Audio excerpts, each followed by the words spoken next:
Alors là, il n'y a vraiment pas du tout de quoi être fier de ce match. Mais vraiment pas.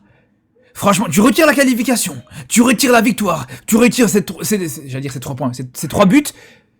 Le reste, franchement, tu mets tout à la poubelle. Tu mets presque tout à la poubelle, à part certaines exceptions. Moi, celle que je retiens aujourd'hui, l'équipe qui peut être fière aujourd'hui, c'est pas l'équipe qui s'est qualifiée. L'équipe qui peut être fière aujourd'hui, c'est le Soudan qui se fait éliminer. Parce qu'aujourd'hui, le Soudan se fait qualifier, mais il sort par la grande porte. Ils sortent avec les honneurs.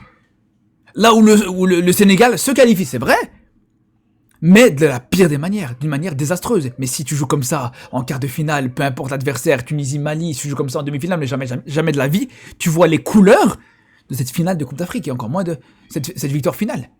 Ah mais je vous le dis les gars, vraiment très déçu du Sénégal aujourd'hui. J'avais d'énormes attentes dans ce match, malgré cette victoire sur un score très large, malgré cette belle réaction, et on va en parler parce qu'il y a aussi du positif, bien sûr il faut souligner la réaction, et il y aura beaucoup de choses à dire ce soir d'ailleurs, dans le Radio Cannes, à partir de 23h30 sur Twitch, il y aura énormément de choses à dire, mais bref, tu peux qu'être déçu.